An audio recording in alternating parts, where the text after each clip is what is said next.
You ever have one of those moments that burn themselves into your memory so deeply you can recall every sound, every smell, every heartbeat? That night at the football game is seared into me like a scar I can't rub out. I'm 56 years old, and I thought I'd lived through enough humiliation already. Divorce, layoffs, the slow erosion of friends as life pulled us all apart, but nothing cut as deep as my own son looking at me like I was trash. It was a crisp Saturday evening, the kind you wait for all week. The stadium lights glared like a second sun, illuminating the packed stands. The smell of fried food, spilled beer, and cold metal benches mixed into the thick air. I'd managed to get 2 tickets, decent seats, not too high up, and thought it would be a good chance to spend some time with Mark, my boy. He's 24 now, too busy with work, friends, and a girlfriend I barely know. It felt like years since we'd sat shoulder to shoulder like we used to, screaming at the refs, laughing at the mascots, arguing about who the best quarterback of all time was. Back then, he looked up to me. Back then, I mattered. The game was tight, both teams clawing at every inch. Mark was already on his 3rd cup of beer, buzzing with that rowdy energy young men get in a crowd.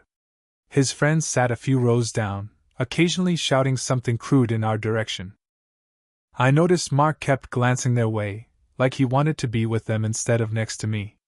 I tried to ignore it, tried to focus on the game, but that uneasy distance hung heavy between us. I cracked a joke about the ref needing glasses when he missed a foul, the same kind of joke that once made Mark snort soda through his nose as a kid. This time, Mark didn't even chuckle. He just stared at his cup like the foam was more interesting than me. Then came the moment. I still hear it like it's happening in slow motion. One of his friends shouted, "Hey Mark, you hanging with Grandpa tonight?" They laughed, and I forced a smile, pretending it didn't sting. But Mark, he stood up, beer in hand, eyes blazing with something sharp, something cruel. He looked right at me, no, through me, and then, with a flick of his wrist, he tossed the contents of that plastic cup into my chest. The cold liquid splashed down my shirt, soaking me, the smell of hops clinging like an insult. His words followed, loud enough for everyone around us to hear. "You're nobody! Just a nobody!" The stadium roared, not for us, but for a touchdown we barely noticed. Around me, I felt eyes shift, strangers leaning away as if I was contagious with shame. My son's laughter, his friend's laughter, rattled in my ears louder than the crowd's cheer. I sat frozen, drenched and small, staring at the boy I had raised, the boy I had loved more than my own life, and I wondered when he had stopped seeing me as his father and started seeing me as nothing. But life has a strange way of turning on a dime. What happened that night was only the beginning. Because in the very moment he tried to strip me of my worth, he unknowingly lit a fuse. And when that fuse burned down, the explosion would change everything, for him, for me, for all of us.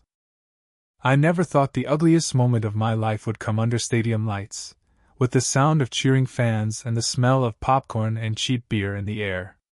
You imagine humiliation happening in quiet places, behind closed doors, in arguments no one else hears. But mine happened in public, in front of strangers, with my own son as the executioner. The twist? I wasn't even supposed to be there that night. The ticket had originally been meant for one of his friends. A last-minute change, a text message from Mark saying, "Hey, you wanna come? I got a spare," made me think maybe, just maybe, he wanted to spend time with his old man again. That hope alone was enough for me to iron a shirt, spray on a little cologne, and show up early, waiting outside the gates like a teenager on his first date. I'm 56 years old, but in that moment, I felt younger, lighter, like maybe things weren't as broken as I feared. Divorce, layoffs, gray hair, bad knees, I could carry all of it if it meant my son still needed me.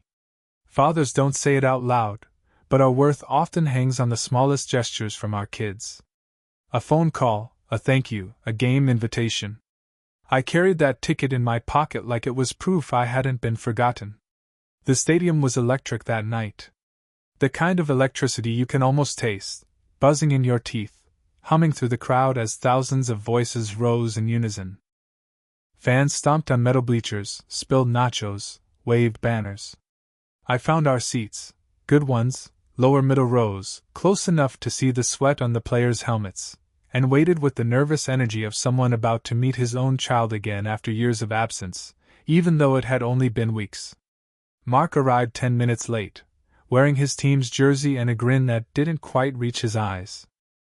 He already had a beer in his hand, foam dripping down the side, and I caught a faint whiff of something stronger on his breath. He gave me a quick nod instead of a hug, and we sat down, the space between us heavy with unspoken things. I told myself it didn't matter. At least we were here. At least we were side by side. The game kicked off, and for a while, it felt like old times. I shouted at the refs, clapped when our team made a good run, leaned over to share an inside joke we used to tell whenever a certain player fumbled. But Mark didn't laugh. He just smirked, took another gulp of beer, and glanced down at the row in front of us where his friends sat. They kept turning back, waving at him, egging him on, and I realized he hadn't really wanted me here. I was a substitute, a filler for an empty seat. By halftime, Mark was on his third cup, louder now, looser. His friends yelled up at him, calling him over. One of them, a stocky guy with a shaved head, cupped his hands around his mouth and shouted, "Hey Mark, who's the old man? Your babysitter?" The group erupted in laughter, and I felt my ears burn hot. I tried to play it off, adjusting my soaked napkin on the plastic bench, pretending I didn't hear. But Mark heard. That's when it happened. He stood up suddenly, towering over me, the crowd around us a blur of cheers and noise. He looked down at me with a glare I'd never seen on his face before, not as a child, not as a teenager, not even during our worst arguments. It wasn't disappointment or anger. It was contempt. And in that flash of a second, I realized he didn't just want to impress his friends. He wanted to erase me. The beer hit me first. Cold, sticky, soaking into my shirt as the plastic cup tumbled from his hand. The smell of hops clung to me instantly, sharp and sour. Then came the words, louder than the crowd's cheer for the touchdown we missed. "You're nobody. Just a nobody." It wasn't just what he said, it was how he said it. Like he believed it. Like he wanted everyone else to believe it too. The people around us shifted uncomfortably. A woman 2 seats over whispered something to her husband, who shook his head. I sat there, dripping, stunned, my hands clenched on my knees. My own son had just stripped me bare in front of a stadium full of strangers. He turned back to his friends, who hooted and clapped him on the back as though he just scored the winning touchdown himself. I stayed seated, staring at the field without really seeing it, the roar of the crowd muffled against the thud of my heartbeat in my ears. My chest ached, not from the cold beer, but from something deeper, heavier. I thought about all the nights I'd worked double shifts to keep food on the table when he was little. All the times I'd skipped meals so he could have seconds. The birthday parties I stretched every dollar to make special. The college fund I built penny by penny, even while my own debts grew. And now here he was, dismissing all of it with 4 words and a splash of beer. But here's the thing about moments like that, they don't just wound. They ignite. Something inside me shifted that night, something I didn't even know was waiting. And while Mark laughed with his friends, thinking he'd put me in my place, he had no idea what he had unleashed. That night wasn't the end. It was the beginning. The ride home from the stadium should have been silent, but it wasn't. Mark and his friends had piled into a separate car, leaving me to drive my rusted pickup alone. My shirt was still damp with beer, sticky against my chest, the smell sharp enough to sting my nose. Every red light felt like it lingered just to mock me, each pause forcing me to relive the sound of his voice, "You're nobody." But what rattled me wasn't just the words. It was how easily they came. Like they'd been sitting on his tongue for months, waiting for the right crowd, the right moment, to spill out. I gripped the steering wheel until my knuckles turned white, the roar of the engine and the faint whistle of the wind through the cracked window the only company I had. When I finally pulled into my driveway, the house stood there like an empty shell. The porch light flickered, the siding needed paint, and weeds pressed through the cracks in the concrete. It wasn't much, but it had been the roof under which I'd raised my son. Now it just felt like four walls echoing with memories of a family that no longer existed. I kicked off my shoes at the door, peeled off the soaked shirt, and dropped it in the laundry basket. In the bathroom mirror, I studied the man staring back. Sagging skin, silver stubble, tired eyes. Was this what Mark saw when he looked at me? A washed-up relic? I thought of my younger self. Broad shoulders, a laugh that filled rooms, a man who once believed his hard work and love would count for something. That man was gone. Or maybe he was still buried in there somewhere. Sleep didn't come easy that night. I lay awake, staring at the ceiling fan spinning slow circles, replaying every second of the humiliation. At 2 a.m, I got up and wandered into the garage. The smell of motor oil and dust greeted me like old friends. My tools lay scattered across the workbench, wrenches, hammers, a drill that hadn't been used in months. I sat on the stool and just stared. My life used to be about building, fixing, providing. Somewhere along the way, I'd stopped. I don't know if it was the sting of his words or the echo of the beer hitting my chest, but something hardened inside me. I wasn't going to let my son be right. I wasn't nobody. I refused to be. But proving that would take more than just words, it would take action. The next morning, I called in sick to work. Not because I was sick, but because I needed time to think. I made a pot of coffee, black and bitter, and sat at the kitchen table with a notepad. The page stayed blank for an hour, my pen hovering uselessly. How do you write a plan to earn back respect from your own blood? How do you strike back at someone you love? Then I remembered something, a box in the attic. One I hadn't touched in years. I climbed the rickety ladder, the wood creaking beneath my weight, and pulled it from the dust. Inside were old photos, me holding Mark as a baby, his first Little League game, fishing trips, birthday cakes. Tucked beneath them, I found something else, letters. Letters from people I'd helped over the years. A co-worker I'd covered shifts for when his wife was sick. A neighbor whose roof I'd patched after a storm. Even one from Mark himself, drawn in crayon when he was 6, that said, "Dad, you're my hero." The sting hit me all over again. Somewhere along the line, that little boy had forgotten who I was. Or maybe I'd let him forget. That afternoon, Mark texted me. Not to apologize, oh no, but to ask if I could send him some money.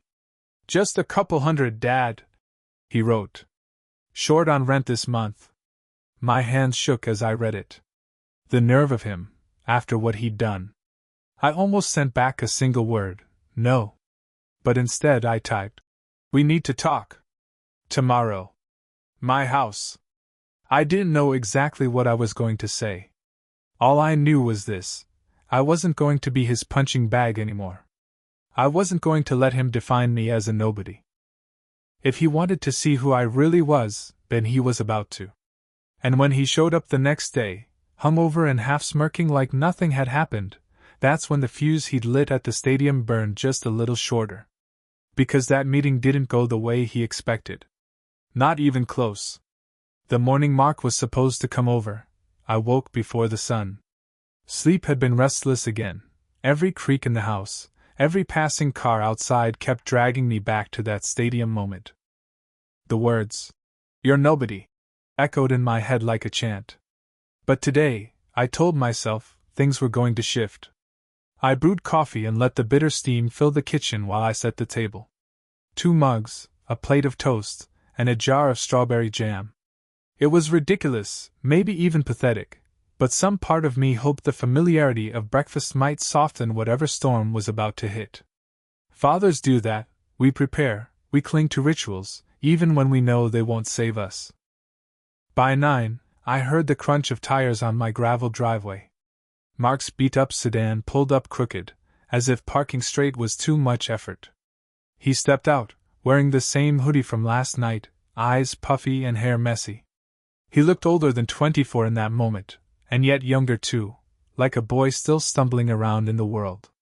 But when he spotted me waiting at the door, his smirk returned.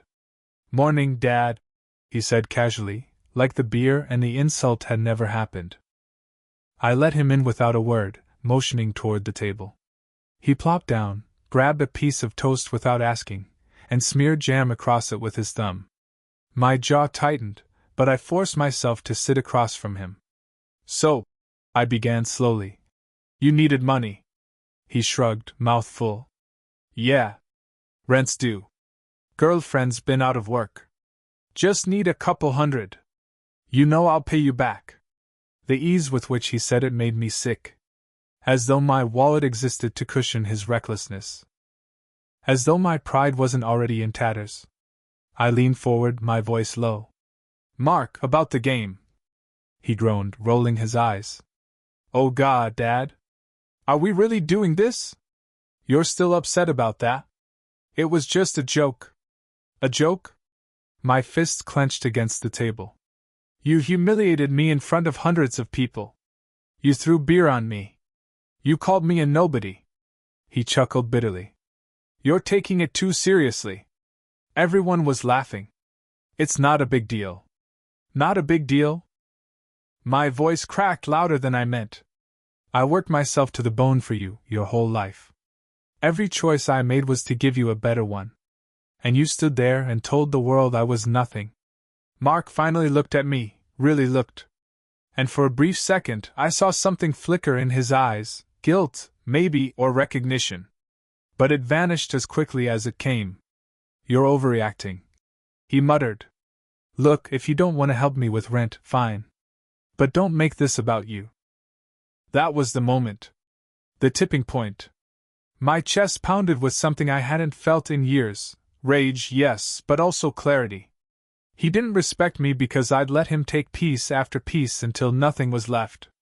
I had given without demand, forgiven without boundary, and now I was paying the price. "No," I said firmly, rising to my feet. "This ends now." Mark frowned, confused. "What do you mean?" I walked into the living room, grabbed the dusty box I'd pulled from the attic, and set it down in front of him. Photos spilled out, memories he'd long forgotten, evidence of a father who had been there every step of the way. I shoved the crayon letter toward him, the one that called me his hero. "You wrote this," I said, my voice steady, "when you were 6. Do you remember? I was somebody to you once. I was everything. And somewhere along the line, you decided that wasn't enough. You forgot." But I didn't. Mark picked up the letter, glanced at it, and then dropped it back in the box. "That was a long time ago," he muttered. "Yes," I replied, "and it's about damn time you remembered." I didn't hand him any money that day. Instead, I told him something he didn't expect. "If you want help, you're going to earn it. You want to prove you're grown? Then you're going to learn what it feels like to build, to sacrifice, to respect the people who stood by you. Until then, not a single cent." He stormed out, slamming the door behind him so hard the walls rattled. I watched his car peel out of the driveway, gravel spitting into the air, and for the first time in years, I felt something I hadn't in a long while: power. It wasn't revenge yet, not in the way people imagine it. But it was the first stone laid on that path. And as the silence settled in the house again, I realized this was only the beginning. He thought he could laugh off what he'd done. He thought he could move on without consequence. But he was wrong. Dead wrong. The slam of Mark's car door still echoed in my chest long after the gravel dust settled outside. I stood in the silence of my kitchen, staring at the half-eaten toast and sticky jam smudges on the plate he'd left behind.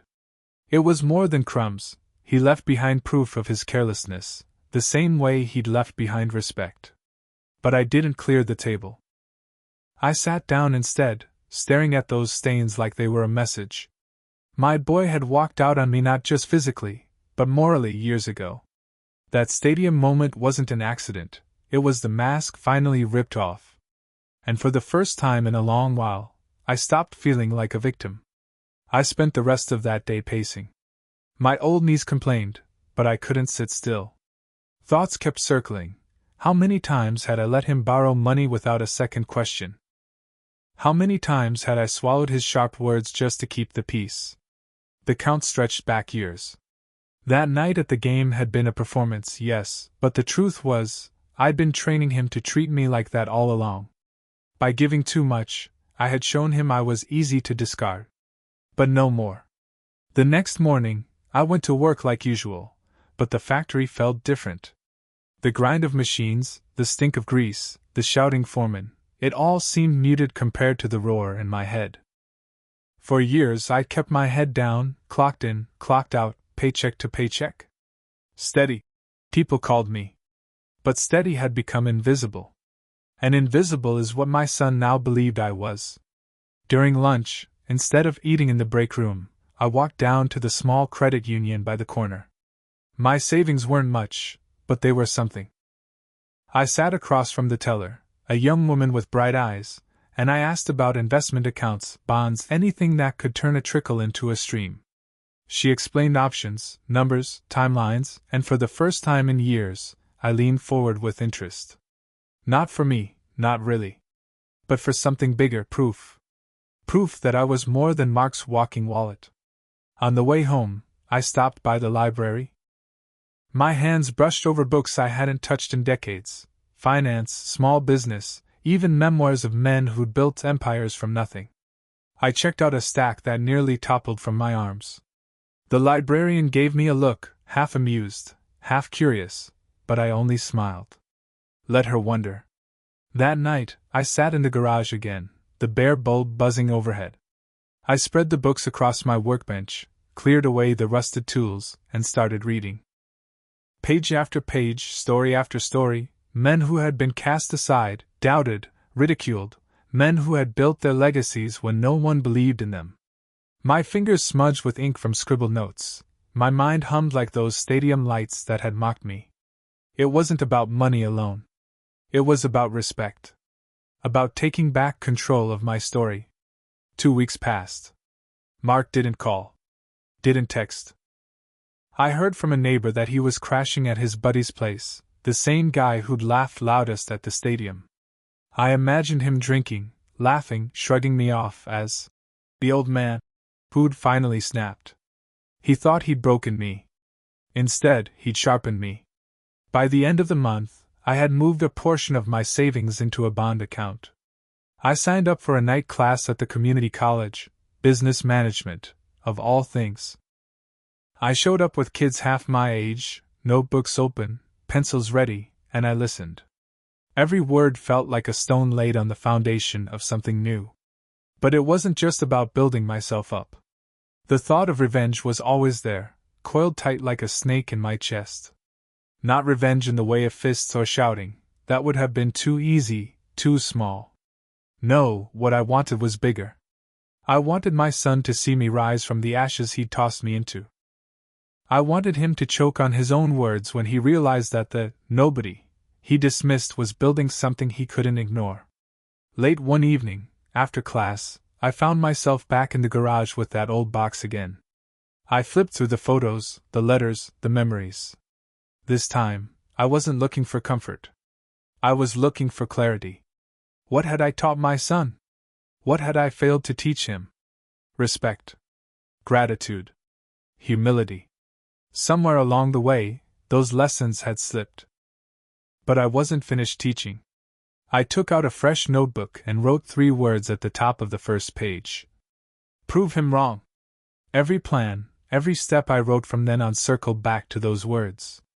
It's a strange thing, the way change creeps into your life. At first, it's invisible, like the slow growth of grass or the steady drip of water shaping stone. You don't notice it day by day, but then suddenly someone else does. And that's when you realize you've become someone different. By the second month of my new routine, I had calluses on my fingers again, not from swinging a hammer like in the old days, but from the pen digging into my hand during night classes. I'd almost forgotten what it felt like to push myself mentally, to wrestle with numbers, strategies, and concepts that felt bigger than me. But each time I cracked the spine of another book or handed in a test, I felt something I hadn't in years: pride. At work, the guys started noticing. I wasn't dragging through my shifts anymore. I carried myself straighter, my voice steadier. I volunteered for tasks I used to avoid. Even the foreman, who usually treated me like part of the machinery, gave me a nod one afternoon and said, "You're stepping up lately, Joe." That was all. 4 words. But damn, they meant something. The real test came when Mark finally showed up again. It was a Saturday morning, early spring, when his car pulled into the driveway. The same crooked parking job, the same half-dented door. I was outside trimming the overgrown bushes that had been left wild for years. Sweat clung to my brow, my shirt damp, but I didn't stop. I wanted him to see me working, building, reclaiming. He stepped out, wearing sunglasses even though the sky was overcast, his shoulders slouched. He looked like a boy trying too hard to play the part of a man. "Dad," he said flatly, shoving his hands into his hoodie pockets. I set the shears down slowly, wiped my hands on my jeans, and faced him. "Mark." There was a pause, the kind that stretches taut like a rope about to snap. I need some help again," he muttered. "Car payment this time. They're threatening to tow it." I let the silence sit heavy between us. The old me, the man from a few months ago, would have reached for his wallet without a second thought, trying to shield him from the world. But that man had been buried under humiliation at the stadium, and in his place stood someone harder, sharper. "No," I said calmly. Mark blinked. "What do you mean, no?" "I mean," I said, stepping closer, my voice steady, "you're not getting a dime until you prove you deserve it. You humiliated me, Mark. You called me a nobody. And I've spent every day since proving, to myself, and soon to you, that I'm not." His jaw tightened. He scoffed. "This is about that stupid game again? You're seriously still hung up on that?" I picked up the shears again, snapped them shut with a sharp clink, and met his eyes. "That stupid game was the line. You crossed it, and now things are different." Mark shifted uncomfortably, kicking at the gravel. For the first time, I saw a crack in his bravado. He wasn't used to me standing this firm. He wasn't used to me looking him in the eye and not flinching. "You've changed," he muttered finally. "Good," I said simply, and went back to trimming the bushes. He stood there for a minute longer, as if expecting me to cave. When I didn't, he cursed under his breath, stomped back to his car, and tore out of the driveway. But here's the thing, instead of feeling guilt, instead of that fatherly ache to chase after him, I felt strong. Solid. Like was a brick in the wall I was building between who I used to be and who I was becoming. That evening, I went to class with more energy than ever. The professor, a wiry man with gray hair and glasses that kept sliding down his nose, handed back an assignment. "Excellent work, Joe," he said, tapping the red A+ scrawled across the top. I carried that paper home like it was a trophy. I pinned it above my workbench in the garage, right under the words I'd written weeks earlier, "Prove him wrong." The next morning, I made a decision. Revenge wasn't going to be about shouting or fists. It was going to be about legacy. About becoming someone so undeniably successful, so undeniably strong, that when Mark finally looked at me again, he wouldn't see a nobody, he'd see the man who outgrew him, who refused to be broken by him.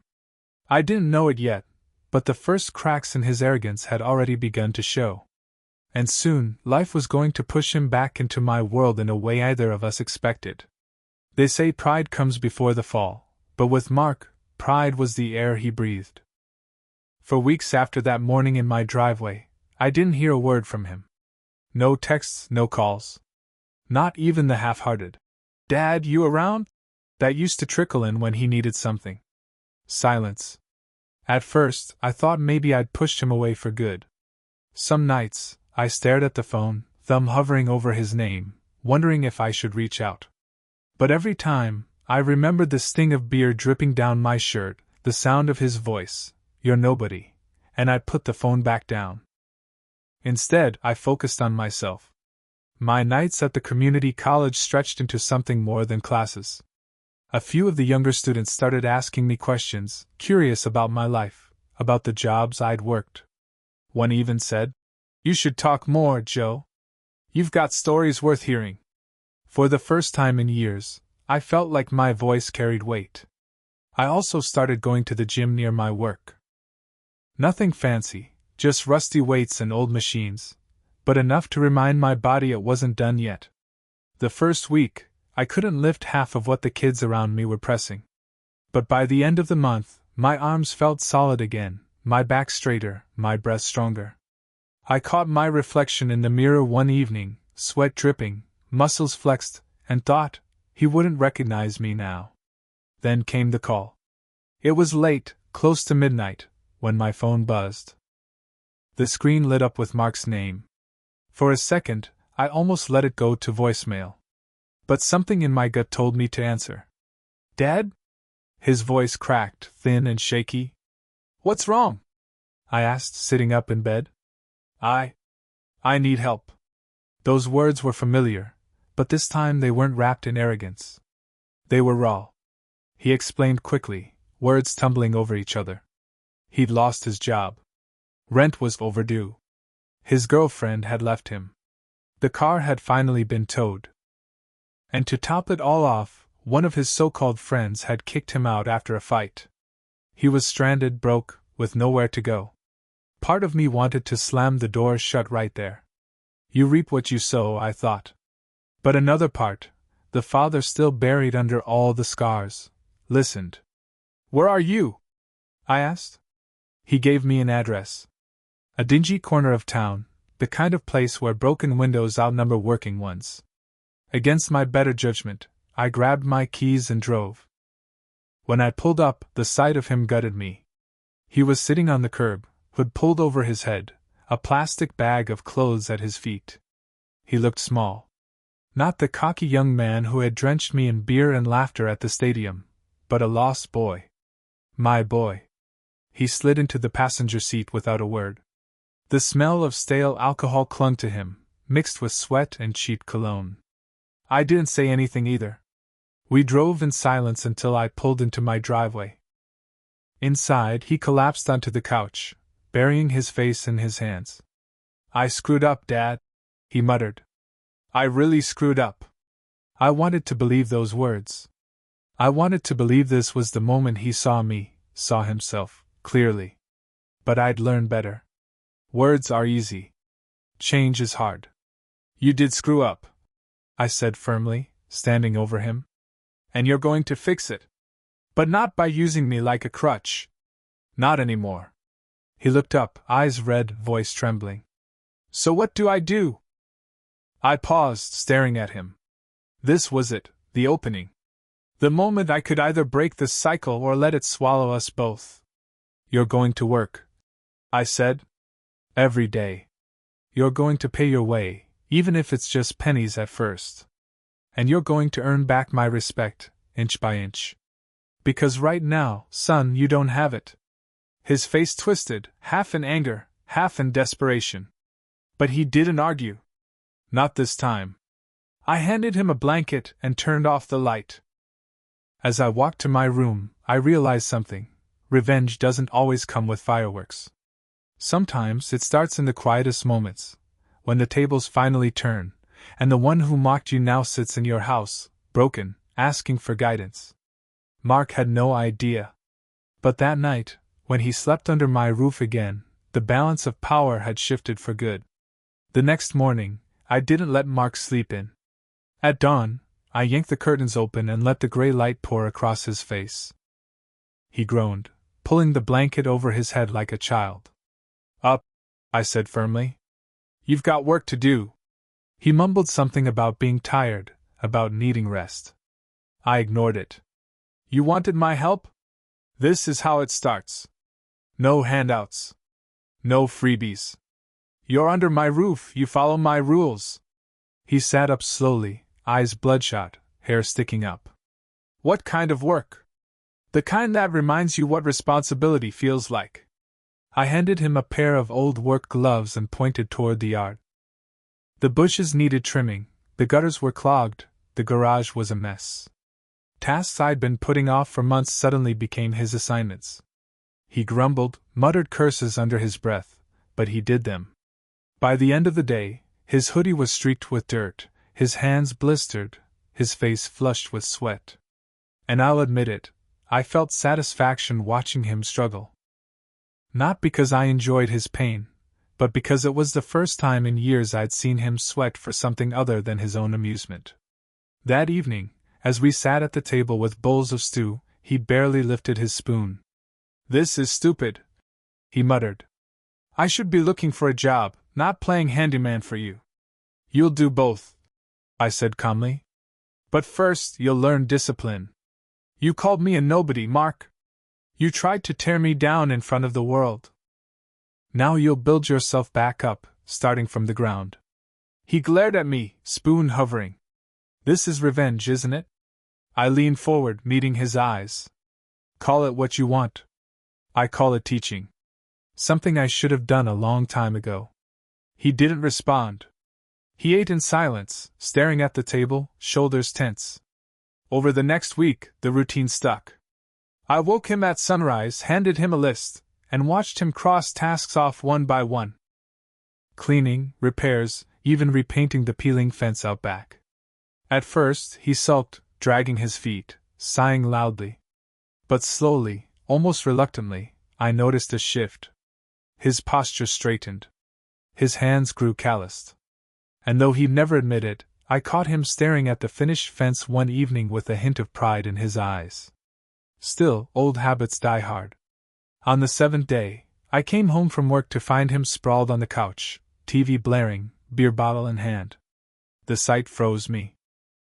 "Where'd you get that?" I asked. He smirked, lifting the bottle. "Neighbor owed me one." I walked over, plucked it from his hand, and poured it down the sink. He exploded. "What the hell, Dad? I'm not a kid anymore." "No," I said evenly. "You're a man who threw beer on his father and called him a nobody. You lost the right to drink under this roof until you earn it back." He stood, fists clenched, face red. For a moment, I thought he might swing. But then he deflated, shoulders slumping, eyes darting away. "You don't get it," he muttered. "I'm already a screw-up. Nothing's gonna change that." I stared at him for a long moment, then shook my head. "You're wrong, Mark. Something is changing. You just don't see it yet." That night, when he went to bed, I sat in the garage, staring at the words above my workbench, "Prove him wrong." And I realized, this wasn't just about proving him wrong anymore. It was about building him up in the process. Revenge had taken on a sharper edge. It wasn't only about showing my worth. It was about making him choke on his own disrespect by forcing him to recognize it. The next morning, I gave him a new kind of task. I handed him a stack of classified ads and circled 3 job listings. "Today, you applied to these. No excuses. You want to eat here, you work out there." He groaned, rolled his eyes, but he did it. I drove him myself to the first place, a hardware store on the edge of town. Watching him shuffle inside, shoulders hunched, I felt a strange mix of anger and pride. Anger at how far he'd fallen. Pride that he was finally taking steps, however small, towards something better. When he came out, application in hand, his face was unreadable. "They said they'll call me," he muttered. I nodded, started the truck, and said nothing. But inside a spark lit. My revenge wasn't about destroying him. It was about reshaping him. And the beauty of it was this: he didn't even realize that by following my rules, by bowing to the man he called a nobody, he was slowly proving me right all along. The hardware store called him back 2 days later. I was in the kitchen brewing coffee when I heard Mark's phone buzz on the counter. He picked it up, listened for a few seconds, then said, "Yeah, I can start tomorrow." His voice was flat, but I saw the way his eyes darted to me, searching for approval he didn't want to admit he needed. "Good," I said simply. "Tomorrow you start building yourself." The next morning, I drove him to his first shift. He sat slouched in the passenger seat, arms crossed, hoodie pulled tight. "It's just part-time," he muttered. "Stocking shelves and carrying bags of mulch. Nothing special." "It's a start," I said. "And starts matter more than you think." He didn't reply, but I caught the way his jaw clenched. At the store, I waited in the parking lot longer than I needed to, just to see him walk inside. For the first time in years, he wasn't swaggering, wasn't showing off. He looked nervous, almost timid. It struck me that maybe he never truly worked for something real in his life, not without leaning on me or someone else to catch him when he stumbled. That evening, when I picked him up, he looked drained. His hoodie was streaked with dust, his hair plastered to his forehead with sweat. "They worked me like a dog," he complained. "My back's killing me." I almost laughed. "Welcome to my world, son. That's called earning $1. He glared but said nothing. Over the next week, the complaints kept coming. His feet hurt. His manager was a jerk. The customers treated him like dirt. But something else happened too. He stopped sleeping until noon, stopped hiding on the couch, stopped asking me for money. He was too tired to argue, too busy dragging himself out of bed to punch a time card. And though he never admitted, I saw the difference. His shoulders filled out. His grip tightened. His eyes, once glazed from late nights of drinking, sharpened with the fatigue of real effort. One Friday evening, after picking him up, I suggested we stop by the diner near the highway for dinner. He hesitated, but hunger got the better of him. We slid into a booth, ordered burgers and fries, and waited. That's when it happened. A group of his old friends walked in, loud, laughing, the same guys who'd mocked me at the stadium. They spotted us almost instantly. One of them smirked, nudged Mark, and said, "Hey man, didn't know you worked for a living now. How's that shelf-stocking gig? Making Daddy proud?" The word stung, but not like before. This time, I didn't flinch. I just leaned back and watched. Mark froze. His face flushed red. For a second, I thought he might laugh along with them like he used to. But then something shifted. He clenched his jaw, looked them dead in the eye, and said quietly, "It's honest work." The table went silent for a beat, then one of them snorted and waved him off. "Whatever, man. See you around." They left without another word. I looked at Mark. His hands were shaking slightly, but his eyes, they were different. There was no smirk, no arrogance. Just a quiet fire I hadn't seen in years.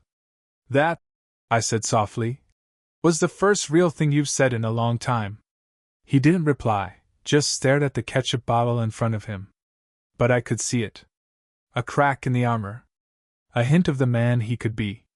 When we got home, he went straight to bed without turning on the TV. I sat in the garage, staring at the words on my wall, "Prove him wrong." For the first time, I added a new line beneath it, "Teach him right." Because I realized something important that night. Revenge isn't always about tearing someone down. Sometimes, the sharpest revenge is forcing them to face themselves, to grow into something they never thought they could be. Mark was beginning to feel the weight of his own disrespect. He was beginning to see me, not as a nobody, but as the man who was quietly reshaping his life. And that was only the beginning. By the third month of his new routine, Mark had changed, on the outside, at least. He worked regular shifts at the hardware store, came home tired, ate quietly, and even helped around the house without too much grumbling. The arrogance that once stripped from his every word seemed dulled. But I knew my son well enough to recognize that change on the surface didn't always mean change at the core. It was late one Thursday evening when I found out just how fragile his progress was. I'd stayed after class, talking with the professor about small business grants. By the time I got home, the house was quiet, lights dimmed. At first, I thought Mark had gone to bed early. But as I stepped into the kitchen, I froze.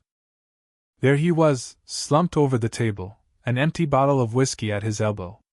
His phone lay face down, screen cracked. His eyes were bloodshot, his cheeks wet. For a moment, he looked like a boy again, broken, lost, and drowning in something far bigger than himself. He didn't notice me at first. He was muttering under his breath, half to himself, half to the ghosts that haunted him. I caught fragments. Failure, worthless, nobody. That word, nobody, hit me like a slap. But this time, it wasn't aimed at me. It was aimed inward. "Mark," I said quietly. He startled, eyes snapping up, full of shame. "Dad!" His voice cracked. He tried to straighten, to hide the bottle, but it was too late. I sat across from him, the same table where weeks ago he had eaten stew and accused me of revenge. Now he looked smaller than I'd ever seen him. "I can't do this," he whispered, voice raw.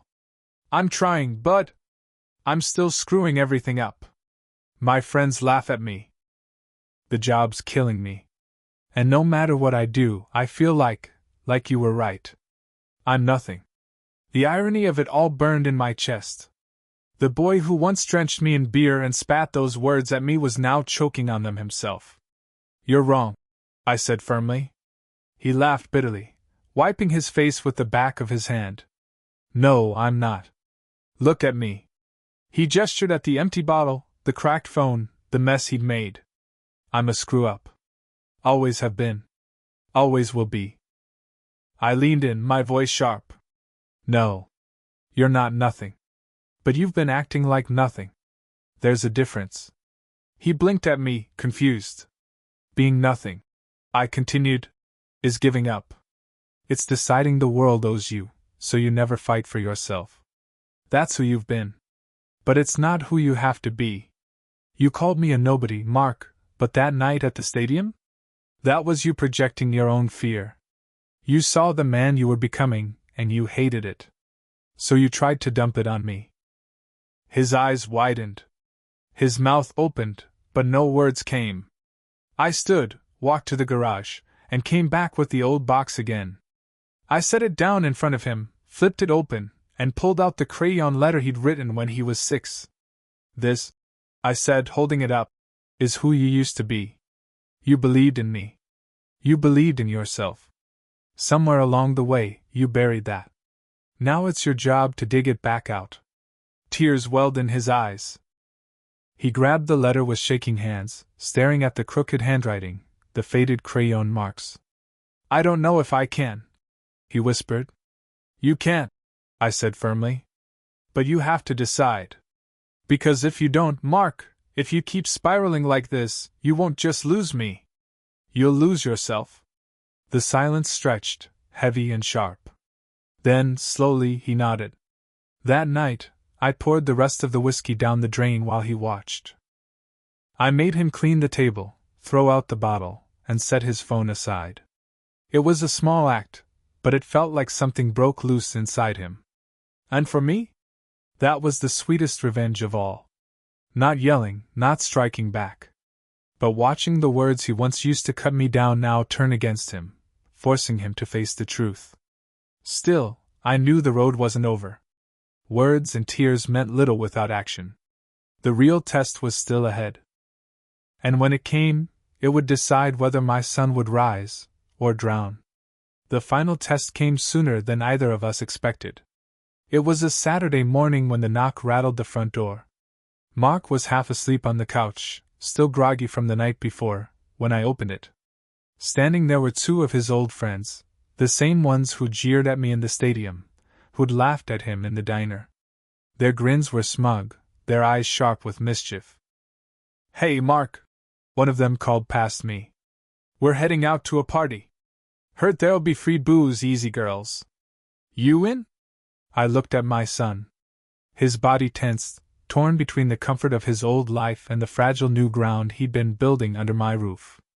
"You don't belong here, man," the other one added with a sneer. "Stocking shelves, living with your dad?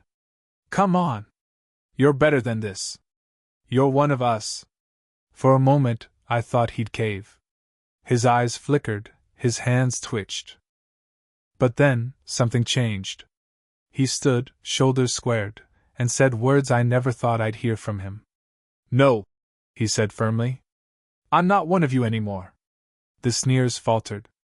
One of them laughed, but it sounded hollow. "You serious? You're really picking this life over us?"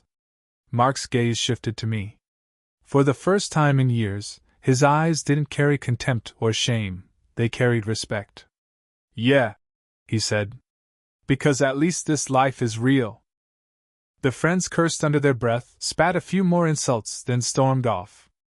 The door slammed shut, and silence filled the house. I turned to him slowly. My chest felt heavy, my throat tight.